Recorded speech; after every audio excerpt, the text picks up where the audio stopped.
Oh, thank you very much, Craig. And again, thank you to everybody. And I only realized this morning, Craig, that it's month end. Oh, wow. And so, yeah, and it's in February already. So I would like to thank you for joining us this morning. And we know, as I said, it's month end. And in fact, that the fact that you are here this morning shows the commitment you have made to yourself to master your focus and achieve what it is you would like to achieve for yourself and for your business. Maybe it's to be more effective. Maybe it's to be more efficient. Maybe it's to actually achieve those goals that you have set out to achieve. So we are very grateful that you are committing this time to yourself and to us on the last day of the month. So I think the best way to introduce myself to you, and specifically with regards to this topic, is that I've been consumed with the topics of goal setting, focus, achieving purpose, being effective and efficient, and how to achieve extraordinary success, etc., etc., etc., for many, many years now.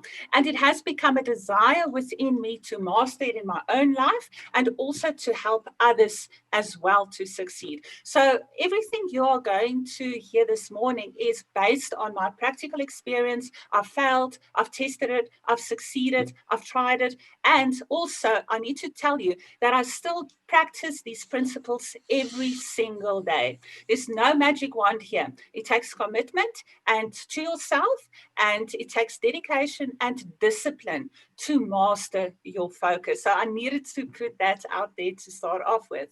So I cannot tell you enough how excited I am here to share these nuggets with you. So I'm going to ask you to take notes. We are going to cover quite a lot of content. And I'm going to ask you as well to select one thing, which I'm going to ask you to give us feedback on. Just mute yourself if you don't mind. We are recording here. I've already started the masterclass as well. So I'm going to ask you to select one nugget from what you are going to hear this morning. And at the end of this masterclass, I'm going to ask you to commit yourself for the next 30 days to achieve and master that nugget you are going to take away from this masterclass. And also at the end of this workshop, we are going to share our own personal learning experiences, share some tips with each other as well. So I'm going to move very fast, and let's have some fun while we are going through this process this morning. So let's have a quick look at the agenda. First, we are going to have a look at what focus is and why it matters. We'll understand that there are three types of focuses and how they interconnect with each other. This is very important. I'll also demonstrate to you that there is a direct link between your ability to focus, our productivity, and the outcomes we achieve. All of this before we explore how we shift towards achieving ruthless focus.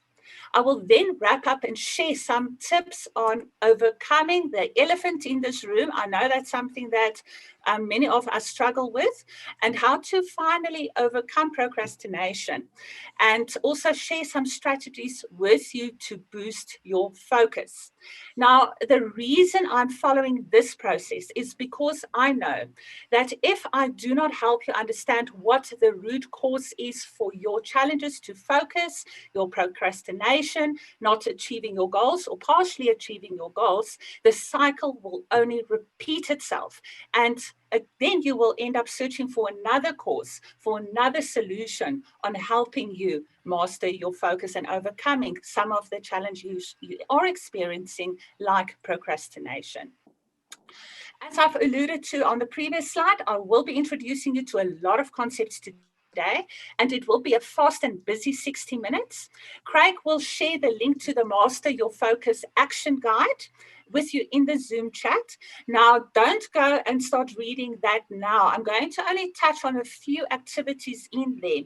But what you can do at the end of the masterclass, and when we publish the recordings of this masterclass, is to take that action guide and work with it hand in hand with a recording by your side, and then complete the activities in that handout. So the full program, in which we explore the content in depth and complete activities to build your ruthless focus, is launching on 8 March. Now, I'm offering you, everybody who is here this morning, the opportunity to pre-register for this program. I'm also giving you the opportunity, when you go through the form, to give me feedback on content you would like me to cover. And then also, I'm going to ask you to select a topic on which you would like me to host a group coaching session. I'm going to take the most votes and schedule a group coaching session for the people with myself who pre-registers for this masterclass. So this poor guy, let me just go to the next slide. This poor guy has been running the whole week, and he's not going anywhere. So let's see if we can help him out. He's been on the treadmill and he's running and he's trying to achieve his goals, but he's going nowhere, slowly. It looks very fast, but I promise you, since I've prepared the slides, he's been there and he's still there. So before we get going, I would like to ask you one of my favorite questions. We are going to launch a poll in a moment. Let me just quickly talk through this, and Craig's launched that poll for you. I would like you to ask yourself this question. Be sincere, be honest with yourself. If you keep doing what you're doing today, or this week, or next month, will you end up where you want to be in 1 year, 5 years, or 10 years' time? Just answer yes or no in the poll, which Craig will launch now. Be honest, it's an anonymous poll, and let's see where that leaves us. If you keep doing what you're doing today, or this week, or next month, where will you end up? Will you end up where you want to be if you don't change anything today? Yes or no? Just the poll would have popped up, and you can just answer yes or no and submit your answer. We're getting great engagement and response, so that's awesome. So what does it look like, Craig? So you've got 78, 80% no and 22% yes at the moment. Okay, so, thank you. Yeah, thank you. And yeah, I mean that's about 42 responses. So not everyone's responded. So if you quickly want to respond, if you haven't yet, feel free. But it's not moving any further at this point. So it's 78% no, which is overwhelming. Okay. Well, thank you. Thank you very much for being honest with yourself. And it's 79% no. Okay, thank you. Cool. Thanks, Craig. So thank you very much for answering that question honestly. If we don't start there, we have a problem, and we can't move forward to help yourself. Pardon for that pun there. Okay, 21% yeses and 79% no's. So I'm going to come back to this in a later stage. Let's move on. Keep in mind, could somebody please remember those numbers for me, please? So now let's get going. Let's understand first what focus is and why it matters. You're going to be exposed to stuff today which might surprise you, but I think it's a good place to start. Your ability to focus is one of the most important assets you have. Why? Focus is a magic tool. It really is a magic tool that can both slow and magnify time. And time, as we all know, is one of the scarcest and most valuable resources you will ever have. When you're in a deep state of focus, you become far more productive and creative than otherwise. Ideas flow, gestures become more precise, and your mind's chattering is reduced significantly. And I know a few people who's here today who really has their minds chattering to them all the time. It's not because they have split personalities. It's just because they are so busy and have so much going on at the same time. It may almost feel as if you are living in slow motion. This is what we can refer to as short-term focus or concentration. On the other hand, when you lose focus, it is very difficult to return your attention to a task. According to a study conducted by the University of California, Irvine, on average, it takes around 23 minutes to return to a task after having been distracted. And I've tested this with myself. Sometimes, depends how tired I am, it even takes me longer to zone in on a task again. You can also think of your focus as a sharp axe that can cut through anything you concentrate on for long enough. When you learn to focus on a specific endeavor for long enough, you will improve your results exponentially. And you might hear that word a few times this morning. So why is focus important? To use the analogy of cutting a tree, ruthless focus is hitting a tree at the same spot over and over again until it falls.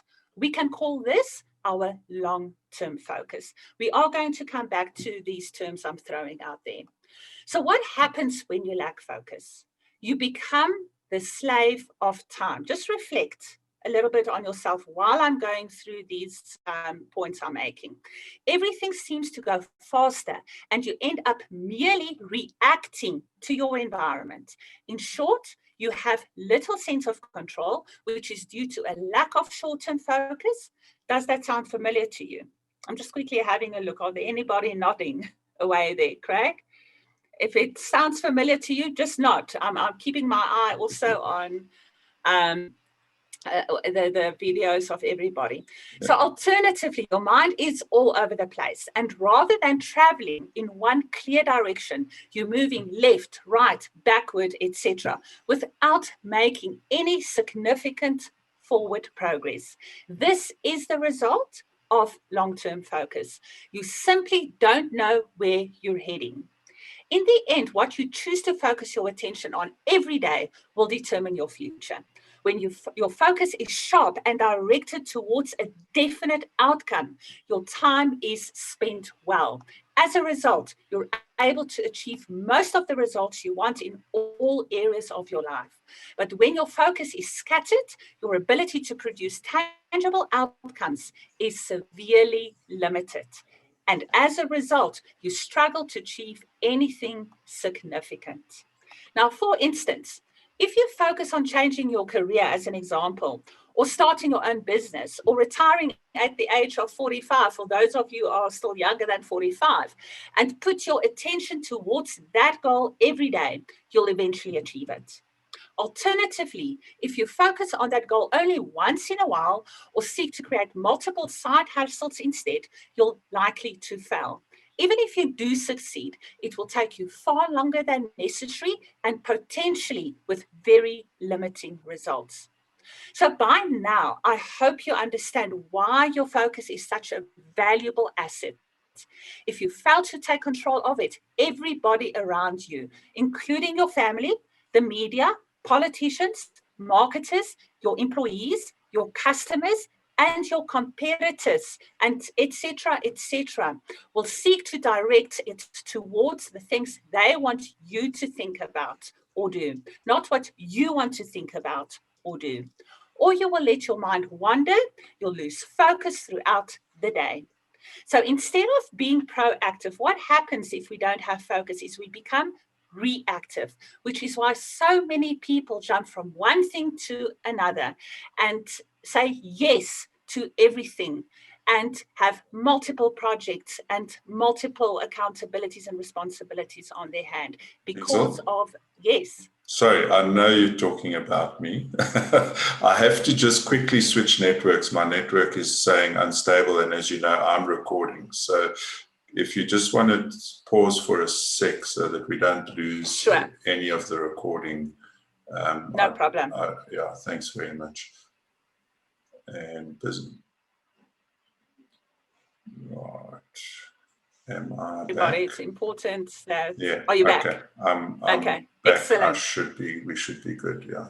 Thank you. Thanks. And this is how we deal with the challenges that we experience. We just move on. So now let's have a look at the different types of focus in greater depth. So we can divide focus into three types. First is short-term focus. Now, short-term focus is our concentration. The second type of focus is transitional focus. This is how we plan and the routines we have in place. And then third is our long-term focus. This is our vision. And I'm going to replace this word vision with a thing called a massive transformative purpose. But just for now, remember the word purpose. So these three types of focuses are interconnected, and it's important that we understand that. So what is short-term focus? Short-term focus is our ability to focus on the task at hand without being distracted by your thoughts, internal chatter, or sudden ideas which just pop up, or by your environment, noises, people interrupting you, and I can go on and on and on. It is your ability to concentrate. When you concentrate effectively, you enter a state of flow and become far more productive. Your short-term focus can be enhanced through the implementation of adequate routines, proper planning, and consistent practice. Let's look at the second type of focus, which is transitional focus, which consists of scheduling and daily routines. It's the scheduling you do every day, and it's your daily routines every day, which you implement to remain focused in a long-term basis. It allows you to be efficient during your day by moving from one task to the other smoothly and effectively. We do transition from task to task, and transitional focus help us with that smooth transition. Long-term focus is the big picture, which determines what you must focus on every day. It is your massive transformative purpose. It is your purpose. And this is a concept that is new to many of us, and some of us know and are aware of this concept, and we'll explore that a little bit more in a moment. So the clearer and more inspiring you can become with your purpose, the easier it will be to create an effective plan to work from. So let's look at this in summary. Your big picture, your purpose, which is your long-term focus, allows you to plan effectively and to put in place adequate routines, which is the transitional focus, which in turn boosts your concentration, your short-term focus. When these three types of focuses are combined, true productivity happens. We always go about thinking about the other way. Oh, I need to do work. What is it? What's on my plate today? We didn't think, possibly I'm making an assumption here. Some of us might have thought of it the other way around. But in fact, what we should do is think of it from our purpose to our transitional focus in terms of our routines, etc. And then what is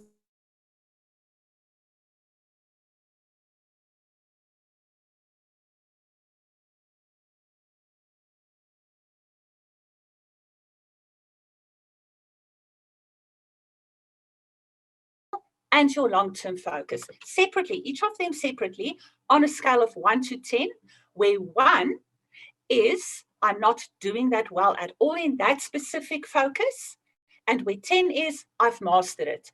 I would like to invite you to share some of your results in the chat. On a scale of 1 to 10, you can type in, as an example, S for short term and give yourself an 11, which I don't think is the case in my case, or transitional, a 5, and L for long term, a 9. Please share in the chat and let's have a look what we see there, Craig. Any feedback coming in? I'm opening the chat. Not yet. Carissa says S5, T7, L9. Aviva says S4, T3, L9. Ilanda says S8, T8, L5. Lloyd says S3, T4, L9. Kuliswa, S7, T6, L7, Vedette, S6, T6. Okay. Yeah, so it's kind of different for everybody. What I'm finding interesting is that some of the people have a very high score for their long-term focus and a very low score for their short-term focus. We have a problem here. And I'm going to come back to these scores in a moment, because if I have a high score in my long-term focus, I should have a high score in my transitional and in my short-term focus. Let's understand why. I need to tell you that any score less than 10 in any of the areas of focus suggests that you are not operating at your true productivity, and we need to understand why.